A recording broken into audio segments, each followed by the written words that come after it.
আমাদের দৈনিক খাদ্য তালিকায় একটি অত্যাবশ্যকীয় ও জনপ্রিয় ফল লেবু। নানান খাবারে টক স্বাদ আনতে লেবু ব্যবহার করা হয়। লেবু খুবই জনপ্রিয়, তাই সব সময়ের চাহিদা থাকে। লেবু চাষ করে পারিবারিক পুষ্টি চাহিদা পূরণ করার পাশাপাশি বাড়তি আয় করাও সম্ভব। দেশে লেবু চাষ বেশ জনপ্রিয় হয়ে উঠলেও বিভিন্ন রোগের কারণে চাষিদের ক্ষতির সম্মুখীন হতে হচ্ছে। বিভিন্ন রোগের মধ্যে লেবুর ক্যাঙ্কার মারাত্মক ও সবচেয়ে ক্ষতিকর।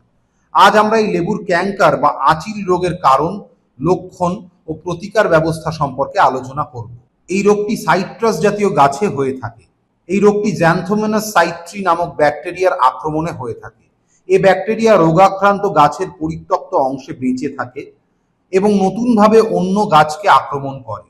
সাধারণত গাছের ক্ষত অংশ এবং পত্ররন্ধ্র দ্বারা জীবাণু গাছের ভিতর প্রবেশ করে। এটি গাছের মাটির নিচের অংশ ছাড়া প্রায় সব অংশে আক্রমণ করে। পাতা সুড়ঙ্গকারী পোকার মাধ্যমে এ রোগ ছড়ায়। এছাড়া বাতাস ও জলের মাধ্যমেও ছড়াতে পারে।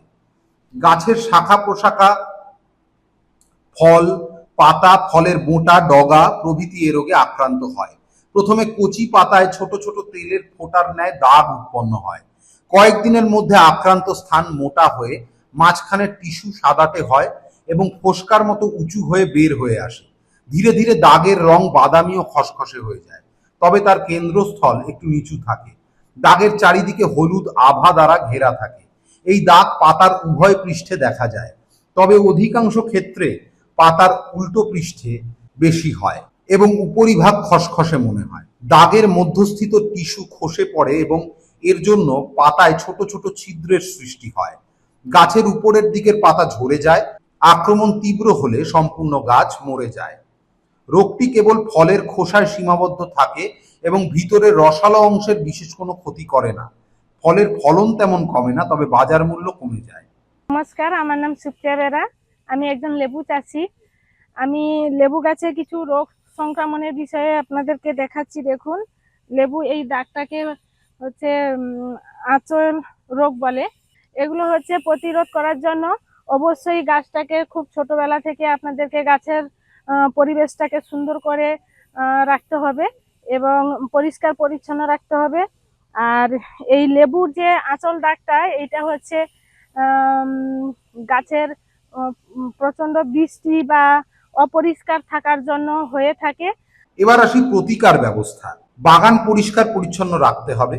সুস্থ সবল মাতৃ গাছ থেকে লেবুর রোগমুক্ত চারা সংগ্রহ করতে হবে এবং উক্ত চারা জমিতে রোপণ করতে হবে। চারাগুলি সঠিক দূরত্ব বজায় রেখে রোপণ করতে হবে। গাছের নিচে ঝরে পড়া পাতা ও ফল সংগ্রহ করে পুড়িয়ে ফেলতে হবে। বর্ষাকালের আগেই লেবু গাছের ডাল ছাঁটাই করে পুড়িয়ে ফেলতে হবে এবং ছাঁটাইয়ের পর সঠিক মাত্রায় বোর্ডো মিক্সার প্রয়োগ করতে হবে। আক্রান্ত বা মরা গাছ অপসারণ করে তা সমূলে পুড়িয়ে ফেলতে হবে।